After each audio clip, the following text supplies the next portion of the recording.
Metti 25 milioni di finanziamento regionale e una serie di cooperative sociali nate ad hoc. Metti amici compiacenti e una legge mal interpretata grazie o purtroppo a una virgola di troppo. E in Consiglio regionale scoppia la bagarre. Il caso della cooperativa sociale Cade la Robinia e del centro disabili Fantasma di Nervesa della Battaglia resta al centro dell'attenzione delle procure di Treviso e Venezia, della Guardia di Finanza che nel 2013 acquisisce informazioni della Corte dei Conti e del Servizio Ispettivo della Regione, ma anche di alcuni consiglieri, e la seduta straordinaria di Palazzo Ferrofini diventa un ring. Anche un consigliere comunale di Nervesa aveva segnalato direttamente a Zaia questa cosa ancora nel 2012, forse fine 2012. Al Presidente l'accusa di non aver controllato. La legge è chiara rispetto a chi deve fare le carte, cioè devono fare i dirigenti. Non passi l'idea, come vuol fare qualcuno, che il Presidente della Regione sta lì a controllare le fatture e i timbri della Regione, perché non è mio compito e non lo posso fare.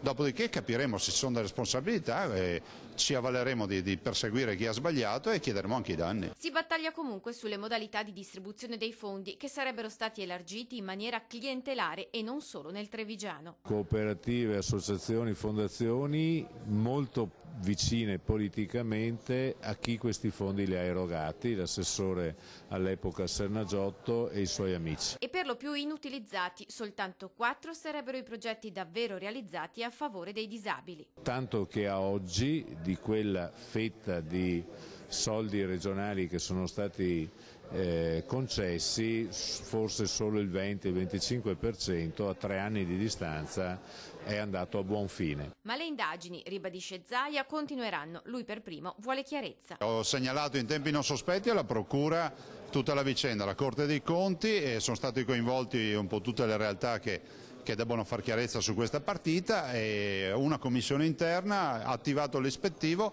si farà chiarezza fino in fondo.